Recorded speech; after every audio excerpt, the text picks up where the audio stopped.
होते थे, इस वजह से वैसे बैलों की खूबसूरती देखते बनती थी। वैसे बैल का फोटो प्रेमिकों को आज मिल जाए तो ये लोग स्वयं शंकर बनकर तांडव करने लगेंगे।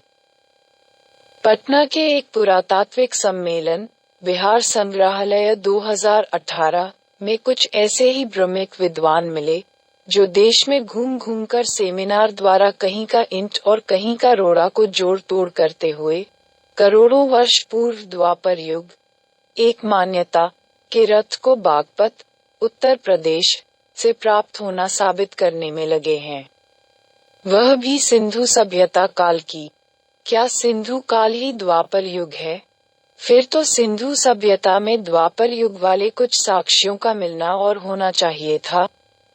क्यों ब्रह्मवादियों, तुम्हारे रथ वाले का नगर मिला, रथ वाले की कोई मुद्रा मिली, कोई सील मोहर मिला, गीता ज्ञान का लिखित अभिलेख मिला। आखिर ये सब जानकारी तुम लोगों को कैसे हुई? ये रथ इनके पूर्वजों द्वारा लिखित एक काल्पनिक कवा में सृष्टि के रचयिता का है। ये जानकर कितना हास्यास्पद लगता है कि जो स्वयं सृष्टि का रचयिता हो और उसके द्वारा उपयोग में लाई गई रथ को सत्यापित करने हेतु आज प्रेमिकों को सत्ता और शिक्षा को विकृत करना पड़ रहा है।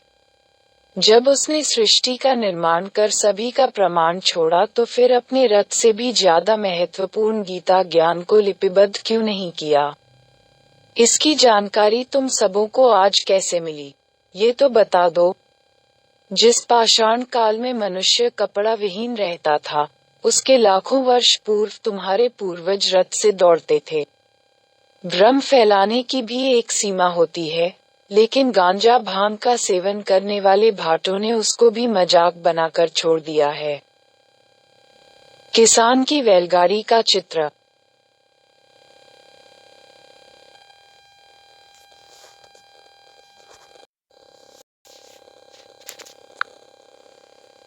ये लोग अपने पूर्वजों द्वारा लिखित कथा के पात्रों का मुख्य साक्ष्य जैसे मुद्रा, मृद्भांड, अभिलेख, नगर, राज्यादेश, किसी दूसरे देश के यात्री का यात्रा वृतांत आदि को न दिखाकर झूठ सच करते रहते हैं।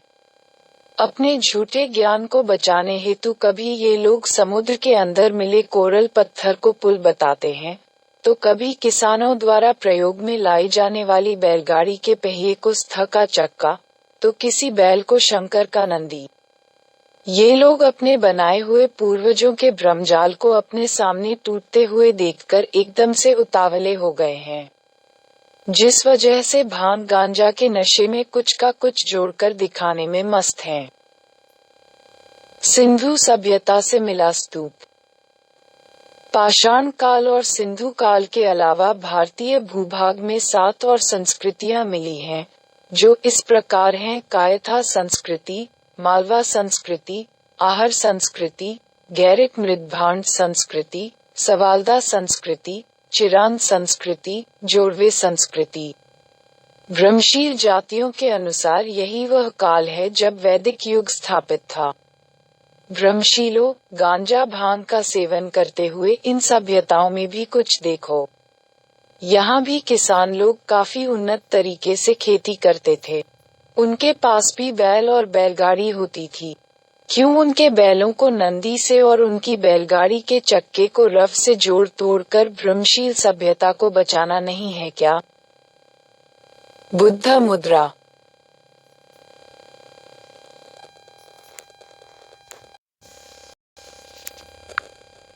इन सभी संस्कृतियों के बारे में ज्यादा जानने हेतु मेरे द्वारा लिखित और सम्यक प्रकाशन से प्रकाशित पुस्तक वैदिक युग का घालमेल पढ़ें। पुस्तक को पढ़ने हेतु इसलिए बोला जा रहा है कि सिंधु सभ्यता में सुस्पष्ट रूप से स्तूप मिला है, जीवधारी बुद्ध मिले हैं, सिंधु सभ्यता की लिपि मिली है, सिंधु सभ्यता की मुद्रा मिली है, सिंधु सभ्यता की सील मिला है। फिर भी भ्रम फैलाने वाले विद्वान लोग उसका वर्णन नहीं करते हैं, और जो स्पष्ट रूप से पता नहीं चलता है उसका भ्रमगान दिन रात करते हैं। स्तूप, बुद्ध की मूर्ति, लिपि, मुद्रा और सील को देखें। प्रागैतिहासिक, प्रीहिस्टरी काल, पाषाण काल में मानव जीवन का प्रारंभिक उदय हो रहा था, आप लोगों ने यहाँ देखा। पाषाण काल के लोग व्यवस्थित मानव बनने के क्रमिक विकास में प्रयासरत थे। उस समय लिपि यानी लिखावट की बात तो भूल सील की फोटो जाए, समुचित भाषा का भी आविष्कार नहीं हुआ था। उस समय भाषा के नाम पर लोग सुर, आज की भाषा में स्वर, का प्रयोग करते थे। पाषाण काल के लोग उसी सुर द्वारा एक दूसरे से संपर्क बनाते थे। जिस सुर को भाषा के विकास क्रम में लोग आज स्वर से जानते हैं, जैसे अ, आ, ई, उ, ए, ओ। प्राणी जगत की सबसे पहली बोली सुर ही होता है। पाषाण काल का मानव, जन्मकाल के बाद का बच्चा और आज का जानवर भी इसी सुर अ, ए, ओ का उपयोग करता है। आद्य इतिहास, प्रोटो हिस्ट्री काल, सिंधु काल में आप लोगों ने व्यवस्थित मानव जीवन वाली सभ्यता को देखा। जिस सभ्यता में स्पष्ट रूप से स्तूप, बुद्ध, गौतम बुद्ध नहीं, जैसी वेशभूषा वाली प्रीस्ट किंग की मूर्ति, उस समय की लिपि, मुद्रा और सील के स्वरूप प्राप्त हुए हैं। अब यह अलग बात है कि उस समय की लिपि को आज तक किसी के द्वारा पढ़ा नहीं गया है।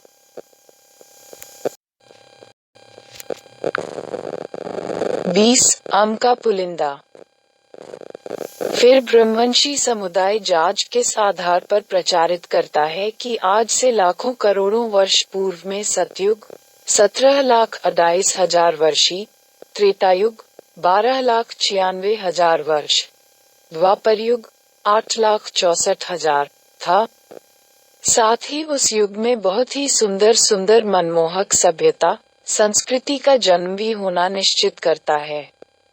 ऐसा वर्णन भ्रमिकों के सभी ग्रंथों द्वारा किया जाता है। अब तो उस वर्णन से भी ज्यादा उनके कुछ तथाकथित विद्वेषी पुरातात्विक विद्वान सिंधु काल और बुद्ध काल के समय की खुदाई से मिली कुछ वस्तुओं का विश्लेषण रथ का चक्का और पुष्पक विमान से करने पर तुले हैं। ब्रह्मवंशी लोग हैं ही ऐसे कि जब मौका देखते हैं तब कुछ नीगपोड़ कथा या उसके पात्र को प्रत्यारोपित, इम्प्लांट करते हुए भ्रम का पुलिंदा बनाने लगते हैं। ये भी नहीं सोचते हैं कि जिस पात्र को या उससे जुड़े हुए चक्का या पुष्पक विमान को प्रत्यारोपित, इम्प्लांट कर रहे हैं, उसके बारे में मेरे ब्रह्मवंशी पूर्वज कुछ दूसरा ही समय निर्धारित करके गए हैं। भ्रमिक पुस्तक के अनुसार स्थ वाले सारथी का काल द्वापर युग 17,28,000 वर्ष पूर्व हुआ था। तथाकथित विद्वेषी पुरातात्विक विद्वान द्वारा खुदाई से मिले सिंधु सभ्यता और बुद्ध सभ्यता के अनगिनत साक्ष्यों को द्वापर सभ्यता के पात्रों का कहना कितना उपयुक्त लगता है। ऐतिहासिक काल, हिस्टोरिकल पीरियड। इसके बाद ऐतिहासिक काल, हिस्टोरिकल पीरियड का समय आता है।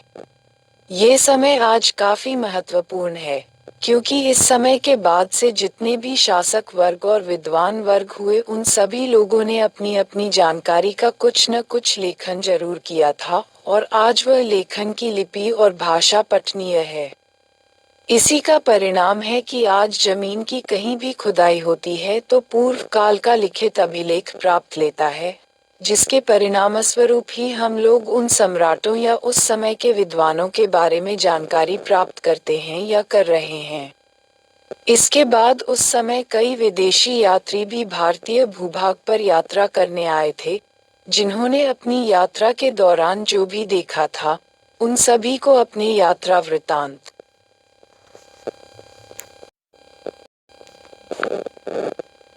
द्वारा कलमबद्ध किया था। आज इन माध्यमों के द्वारा ही ऐतिहासिक काल को स्पष्ट और प्रामाणिक जानकारी मिलती है। ऐतिहासिक काल से पूर्व आद्य इतिहास, प्रोटो हिस्ट्री काल और प्रागैतिहासिक, प्रीहिस्टरी काल में मिले प्रमाणों को देखकर आप लोग समझ गए होंगे कि चूर्त और स्वार्थी लोग अपने अंधे और स्वार्थी विवेक द्वारा कैसे लोगों में भ्रम फैलाते हुए भ्रम का पुलिंदा बनाने का कार्य कर रहे हैं। इस वजह से ऐतिहासिक काल में मिले लिखित साक्ष्यों को बहुत ही गौर से आकलन करने का समय आ गया है, क्योंकि इस समय जो लिखित साक्ष्य उपलब्ध है वह पठनीय है। अब आपको देखना है कि कौन कौन व्यक्ति द्वारा क्या क्या लिखित साक्ष्य मिला है और किस व्यक्ति के नाम से भ्रम का पुलिंदा बनाकर लोगों को दिग्भ्रमित किया जा रहा है। आज के भ्रमशीलों द्वारा ऐतिहासिक काल में भी बहुत से काल्पनिक पात्रों को पैदा करते हुए भ्रम का पुलिंदा बनाया गया है, जिनका अभी तक कोई साक्ष्य नहीं मिला है, लेकिन भ्रमशीलों के पास सत्ता का भरपूर सहयोग प्राप्त है। इस वजह से वैसे सभी पात्रों को आज शैक्षणिक पुस्तकों के माध्यम से समाज में स्थापित किया जा रहा है। अब समय आ गया है कि लोग उन सभी बातों पर तर्कशील बनते हुए केंद्रित हों और उन विषयों पर गहन छानबीन करते हुए भ्रमशीलों से पूछें। अगर आप ऐसा नहीं करते हैं तो भ्रमशील प्रजाति के लोग सभी को मूर्ख बनाते हुए मानसिक शोषण करेंगे, और जब आपका मानसिक शोषण करेंगे तो उनका भला निश्चित होगा। इस वजह से आज सबसे ज्यादा जरूरी हो गया है कि उत्खनन द्वारा भ्रमशीलों के पास कौन सा साक्ष्य है और कौन सा साक्ष्य नहीं है। मूल भारतीय संस्कृति की पहचान वाले कौन से साक्ष्य हैं और कौन से साक्ष्य नहीं हैं। इस साक्ष्य वाले मूल मंत्र को सभी जागरूक मित्र कसकर पकड़े रहें और भ्रमशील समुदाय से सिर्फ इसी मुद्दे पर बात करें, क्योंकि भ्रमशील समुदाय के पास कोई साक्ष्य नहीं होता है, फिर भी वह हवा में गैस बनाकर धुआं का बादल खड़ा कर देता है, और जब उसे